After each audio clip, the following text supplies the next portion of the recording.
On a crisp autumn morning in the suburbs of Washington, D.C., Officer James Miller was parked in his usual spot, hidden behind a cluster of maple trees near Winston Road.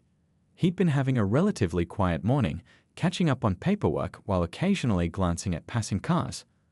The fallen leaves danced around his patrol car as the cool breeze swept through the area. Around 9:15 a.m., the roar of a powerful engine caught his attention. A sleek black Mercedes S-Class came speeding down the road, easily doing 20 over the limit.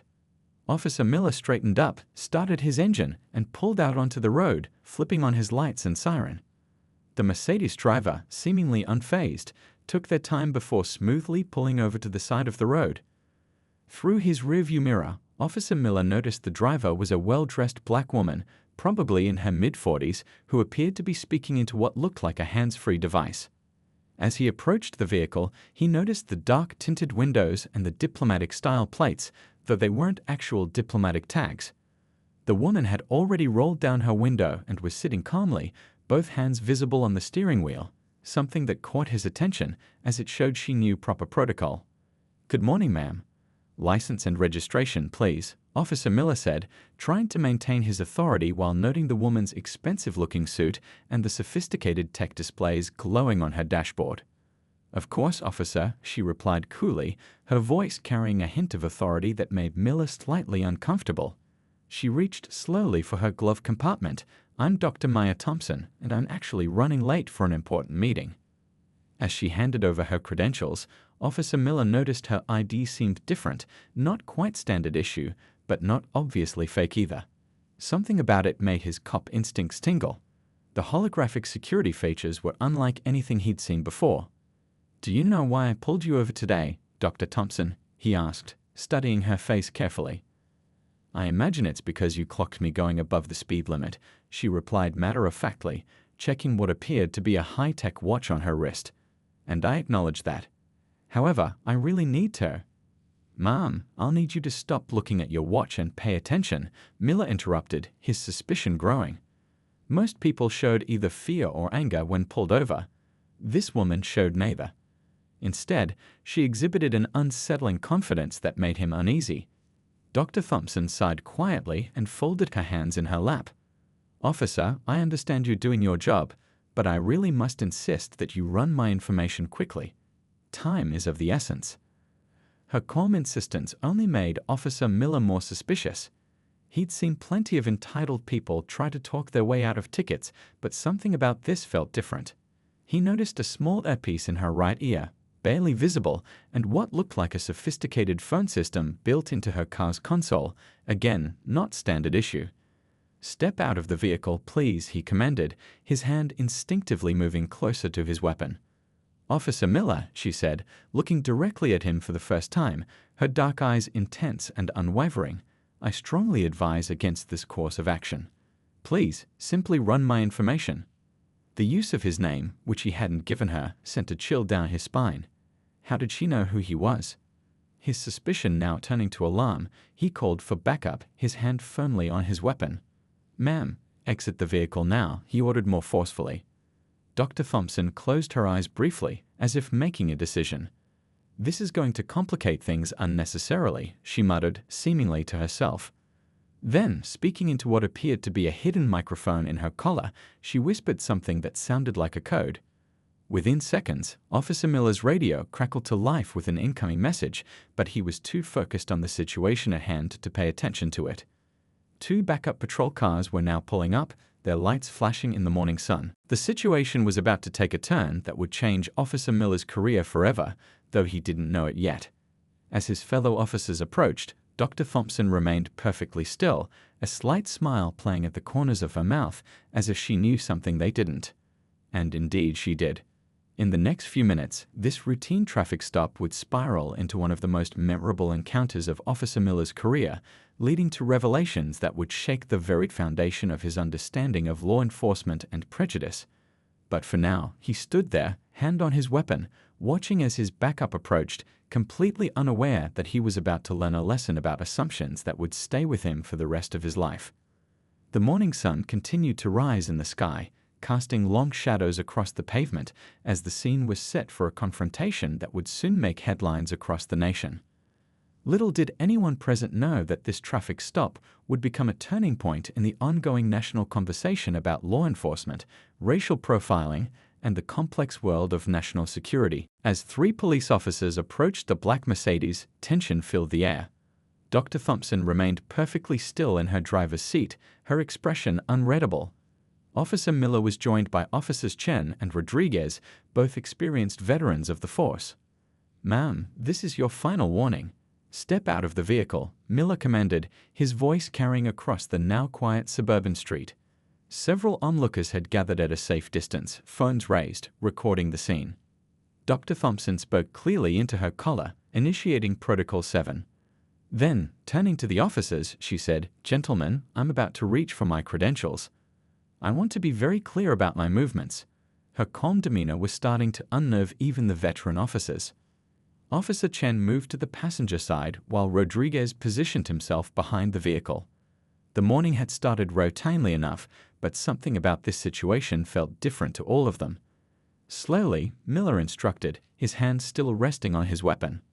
Dr. Thompson reached into her jacket's inner pocket with deliberate slowness, pulling out what appeared to be a black wallet. But when she flipped it open, it wasn't a standard ID that caught the morning light. It was something else entirely, something that made Officer Chen's eyes widen. "Sir, you need to see this," Chen called out to Miller, his voice carrying a note of concern. But before Miller could react, his radio crackled to life. "All units at the Winston Road stop, stand down immediately. I repeat, stand down." It was the voice of their captain, and he sounded unusually urgent. Dr. Thompson remained composed, still holding her credentials. "Officers, I've been more than patient, but every minute you delay me here puts lives at risk. I suggest you contact your superiors immediately." Miller's radio buzzed again, this time with a different voice, one that carried unmistakable authority. "This is Deputy Director Harrison from the Pentagon. Your suspect is a federal agent on active duty. Stand down immediately." The atmosphere shifted palpably. Officer Rodriguez lowered his weapon first, followed by Chen. Miller stood his ground, confusion evident on his face. "Ma'am, if you're federal law enforcement, why didn't you identify yourself immediately?" Dr. Thompson's expression remained neutral. "Officer Miller, there are protocols that must be followed. My current operation requires absolute discretion. Your interference has already compromised several months of careful work." More patrol cars were arriving now, but instead of escalating the situation, they were clearly there to control the growing crowd of onlookers. The captain himself pulled up in an unmarked car, practically jumping out before it fully stopped. "Miller, back off now," the captain shouted, his face red with exertion and stress. He rushed over to Dr. Thompson's car, already apologizing profusely. The onlookers murmured as they witnessed the strange shift in power dynamics. The captain, usually a picture of authority, was treating this supposed speeder with unusual deference. Dr. Thompson finally stepped out of her car, her presence commanding immediate respect. She stood tall in her tailored suit, her badge now clearly visible on her belt. "Captain, while I appreciate your prompt response, we have a situation developing that requires immediate attention. The delay here has put several operations at risk." She turned to Officer Miller, who stood frozen in place, trying to process the rapid turn of events. "Officer, I understand you were doing your job. However, your unwillingness to run my credentials through the system first has created complications that will take weeks to untangle." The growing crowd was being pushed back by newly arrived officers, but their phones were still recording. Dr. Thompson noticed this and spoke quietly into her collar again. Within minutes, several black SUVs with tinted windows arrived on the scene. Men and women in suits emerged, efficiently taking control of the situation. They began collecting phones from the onlookers, explaining that this was now a matter of national security. The crowd protested, but the agent's authority was undeniable. Officer Miller watched as his routine traffic stop transformed into what looked like a scene from a spy movie. Dr. Thompson was now surrounded by her team, speaking rapidly in what sounded like code words and coordinates. The captain pulled Miller aside, his face grave. "Do you have any idea what you've done?" That woman is involved in an operation that goes way above our pay grade. The mayor's already called me, and I've got the FBI breathing down my neck." Miller struggled to find words. "Sir, I was just following protocol. She was speeding, and her behavior seemed suspicious." "Suspicious?" Dr. Thompson's voice cut through their conversation. She had approached silently, her team still working efficiently in the background. "Officer Miller, what exactly about my behavior seemed suspicious to you? Was it my calm demeanor, my knowledge of proper procedure, or was it something else entirely?" The question hung in the air, heavy with implication. Miller felt the weight of her gaze and the eyes of everyone present. This was a moment of reckoning, one that would force him to confront his own biases and assumptions. The scene continued to unfold like a complex choreography. Dr. Thompson's team worked with practiced precision, securing the area and managing the situation. The morning sun now sat high in the sky, casting harsh light on a situation that had spiraled far beyond a simple traffic stop. The captain was still getting calls, his phone buzzing constantly. Officer Chen and Rodriguez stood awkwardly to the side, their earlier confidence replaced by uncertainty. And through it all, Dr. Thompson maintained her composure, though the slight tension in her jaw suggested she was calculating the cost of this delay to her operation. This incident would soon become a watershed moment for the department, though none of them knew it yet. The intersection of law enforcement, racial profiling, and national security would be discussed in briefing rooms and training sessions for years to come. But for now, the immediate concern was damage control, as the morning's events had set in motion a chain of consequences that would ripple through multiple agencies and challenge long-held assumptions about authority, judgment, and bias. The arrest scene unfolded like a tightly wound spring finally releasing its tension. Despite the captain's arrival and the revelation of Dr. Thompson's credentials, protocol demanded that the situation be fully documented. The morning had grown warmer, and a light sheen of sweat was visible on Officer Miller's forehead as he processed the gravity of the situation. "Dr. Thompson, we still need to follow department procedures," the captain explained, though his voice carried an apologetic tone. "We'll need to bring you to the station to verify everything." Dr. Thompson's team exchanged concerned glances. One of them, a tall man in a crisp suit, stepped forward. "That won't be necessary. We'd have full authority to—" "Let them follow their procedure," Dr. Thompson interrupted, raising her hand slightly. "Sometimes the only way to change a system is from within it." She turned to Officer Miller, her expression unreadable. "You may proceed with your arrest, officer. But remember, everything that happens from this point forward will be scrutinized at the highest levels." The crowd that had gathered earlier was now being held back by a perimeter of black-suited agents and local police. Phones had been confiscated, but the damage was already done. Some footage had undoubtedly been uploaded to social media before the agents could intervene. Officer Miller stepped forward, his movements mechanical as he reached for his handcuffs. The absurdity of arresting a CIA operative wasn't lost on anyone present, but procedure was procedure. As he began to recite the Miranda rights, his voice cracked slightly. "Dr. Maya Thompson, you have the right to remain silent." The words felt hollow in his mouth as he gently secured the handcuffs around her wrists. She offered no resistance, maintaining her dignified composure even as the cold metal clicked into place. One of Dr. Thompson's team members approached with a secure satellite phone. "Ma'am, Director Brooks is on the line. He needs to know about the compromise." "Tell him I'm a bit indisposed at the moment," she replied with a hint of irony, holding up her cuffed hands. "I'll brief him once this situation is resolved." The search of her vehicle revealed what Officer Miller had initially found suspicious: an array of sophisticated communications equipment, encrypted devices, and several weapons, all properly licensed but far beyond standard issue. Each discovery only served to deepen the pit in his stomach.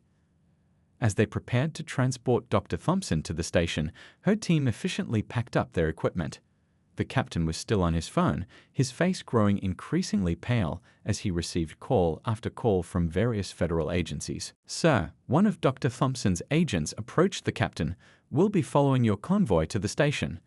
Be advised that this situation has now drawn attention from several international parties who were involved in the ongoing operation." The drive to the station was tense.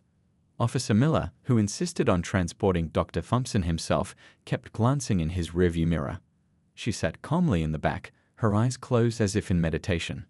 "You know," she finally spoke, breaking the silence, "I was tracking a cell of extremists who've been planning something significant. 3 months of careful surveillance, building trust, getting close to their leadership. All of that might be compromised now because someone couldn't see past their preconceptions." Miller gripped the steering wheel tighter, his knuckles turning white. "Ma'am, I was just following." "Protocol, yes," she interrupted. "But tell me, Officer Miller, if I had been a middle-aged white man in a business suit, would you have escalated the situation so quickly?" The question hung in the air like smoke, making it hard for Miller to breathe. The rest of the drive passed in silence, but her words echoed in his mind. At the station, they were met by an even larger contingent of federal agents.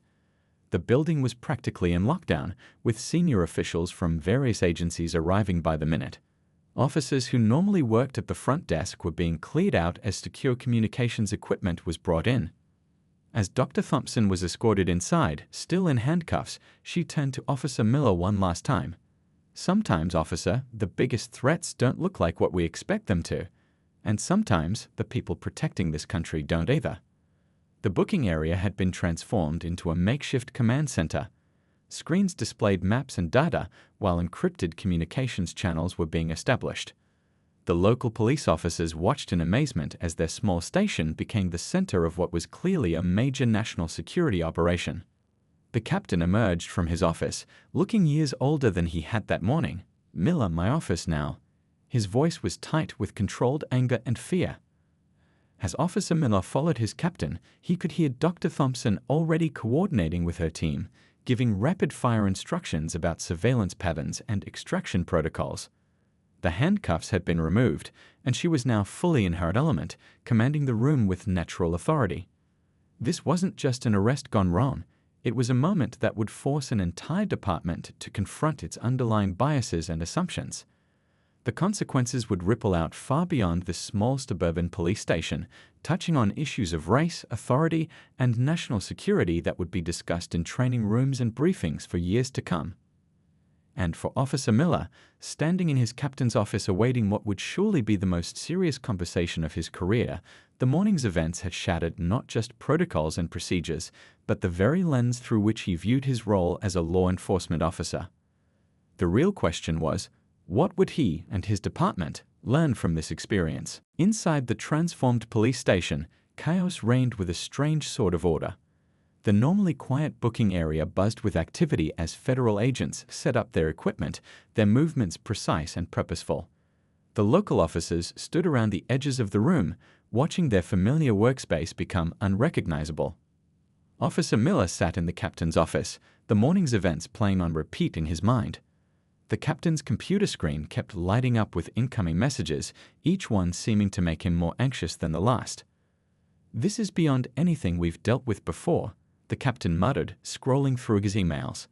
"We've got the CIA, FBI, NSA, and 3 other agencies I'm not even allowed to name breathing down our necks.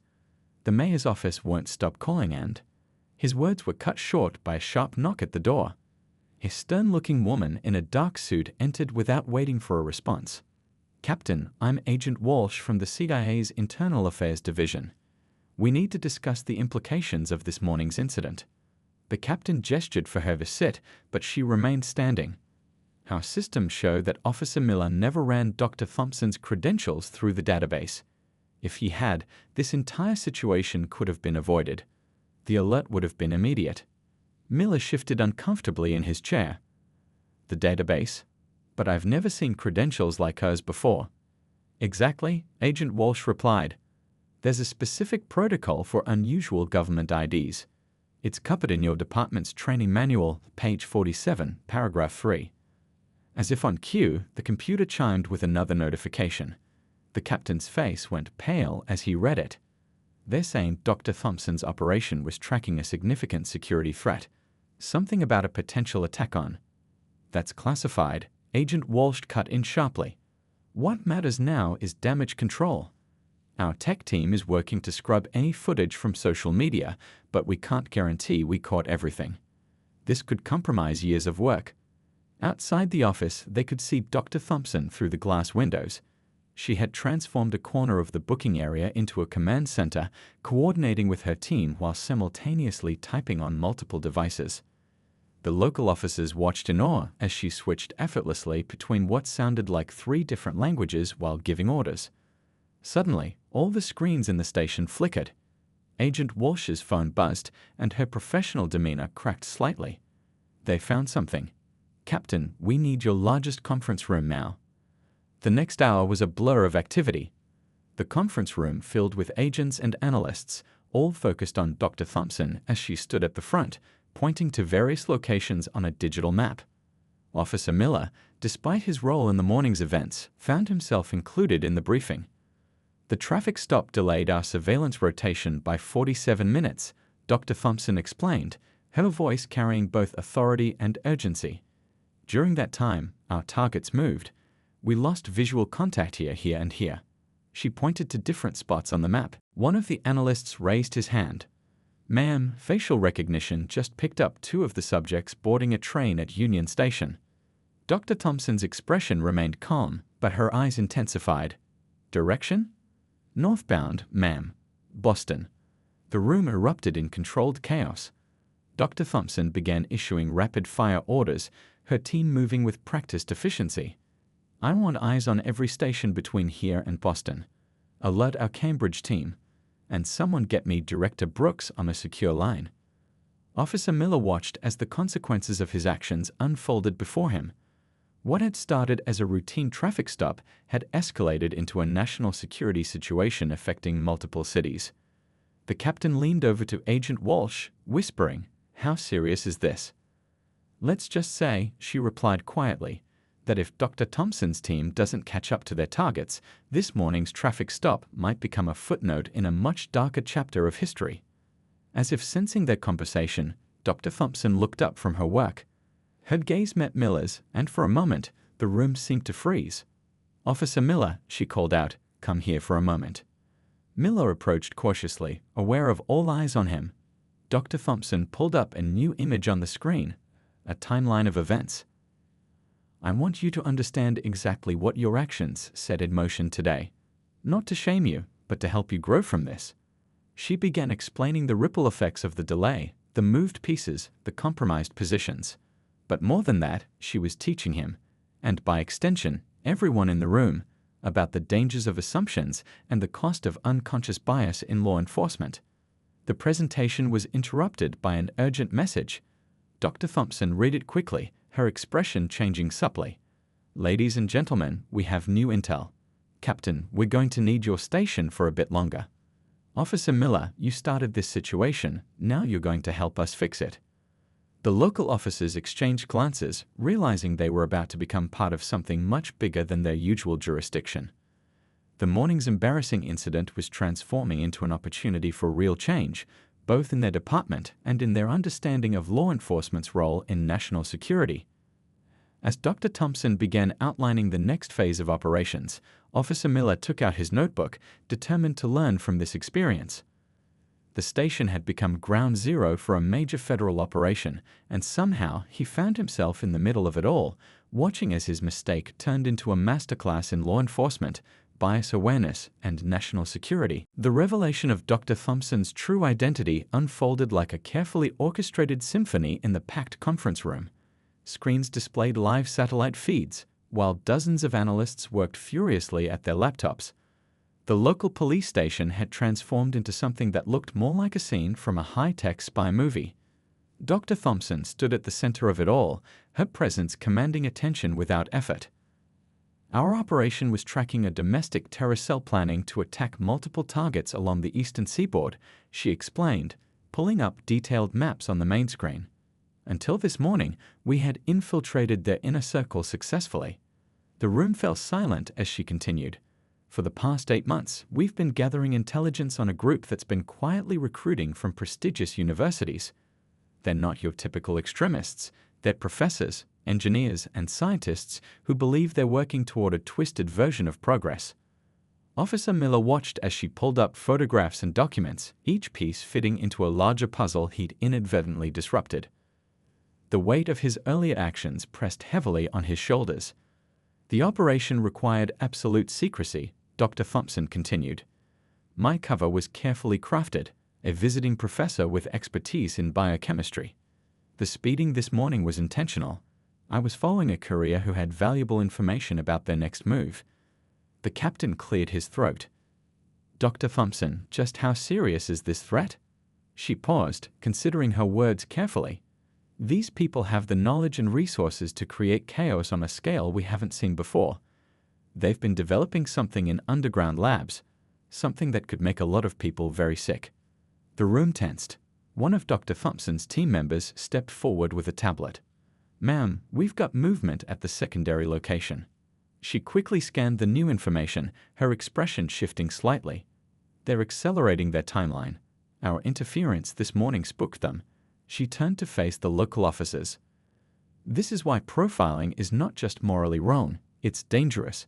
When law enforcement acts on bias rather than facts, it can compromise operations that protect thousands of lives. Officer Miller felt every eye in the room turn to him, but instead of hostility, he saw something else in Dr. Thompson's gaze, an opportunity for learning. Officer Miller, she called him forward. Your actions this morning nearly compromised months of work, but now you're going to help us fix it. Your department knows this area better than anyone.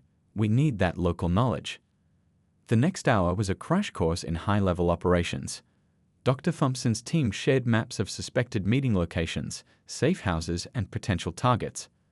Local officers provided insights about traffic patterns, neighborhood dynamics, and unofficial shortcuts that wouldn't appear on any federal database.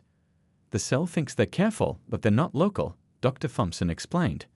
They don't know that the coffee shop they use for meetings has a back entrance that's visible from the rooftop of the building across the street.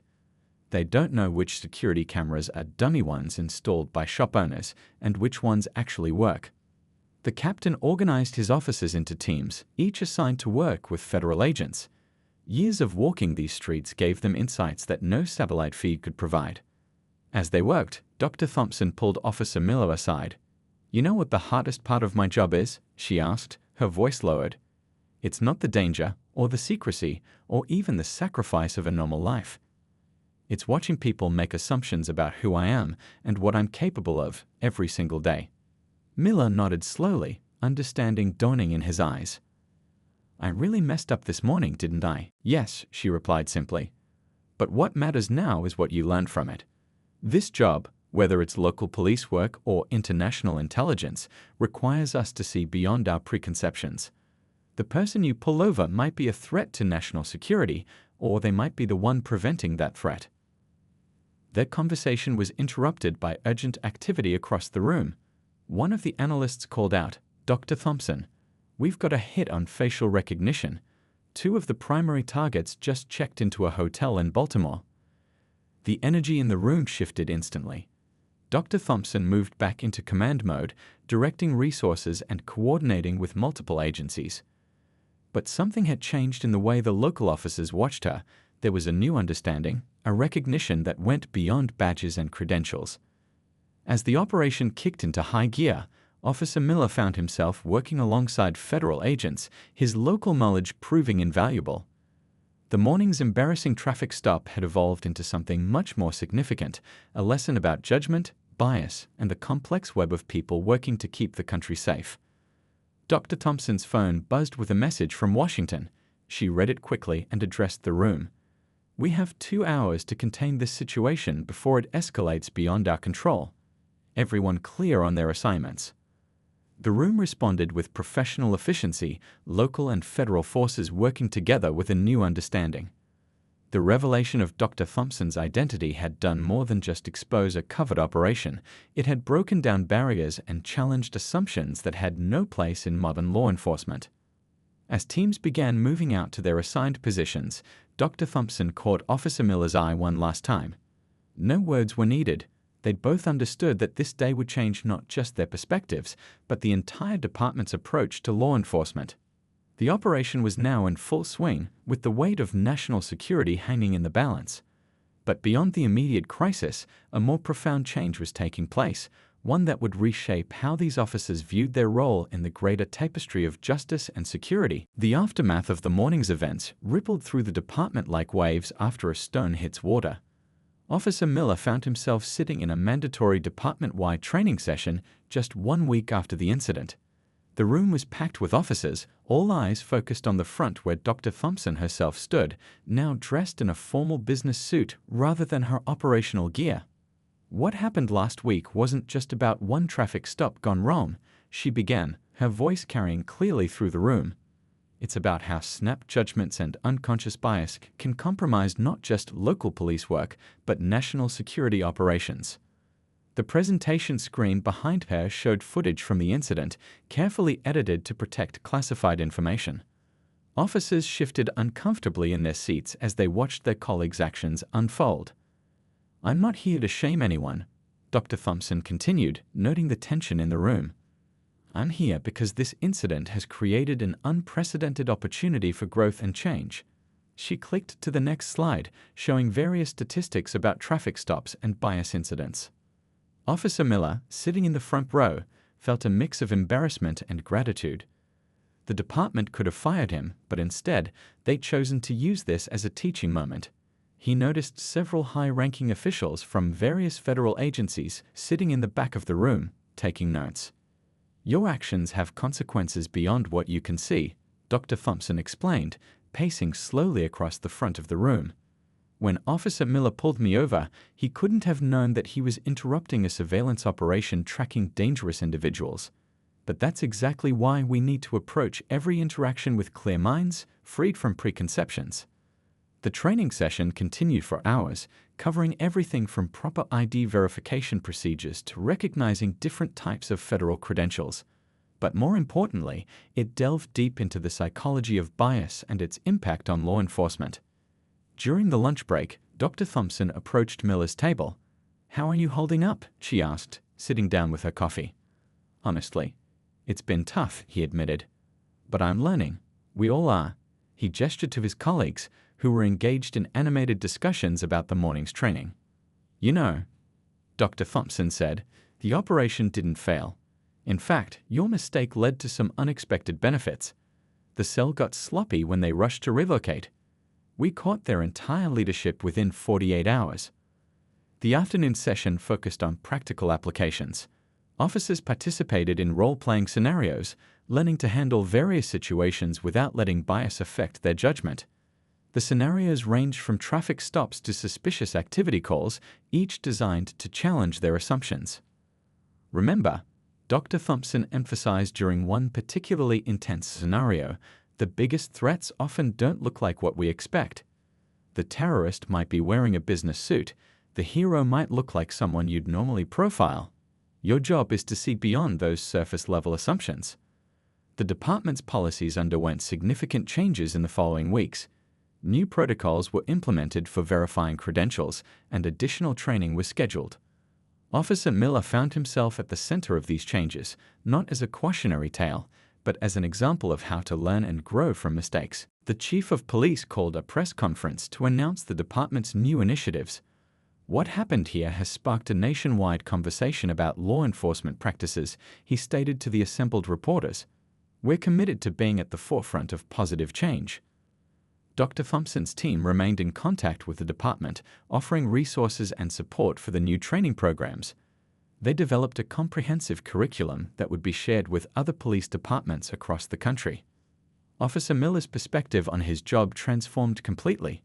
Each traffic stop became an opportunity to practice what he'd learned. His fellow officers noticed the change, and many began following his example. "You've started something important here," Dr. Thompson told him during her final visit to the department. "Sometimes it takes a mistake to create meaningful change. What matters is what we do with that opportunity." The department's new approach gained attention from law enforcement agencies nationwide. Other departments began requesting information about their training programs and policy changes. What had started as a potentially career-ending mistake had evolved into a model for progressive police reform.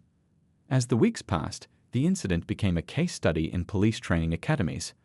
Officer Miller occasionally gave talks to new recruits, sharing his experience and the lessons he'd learned.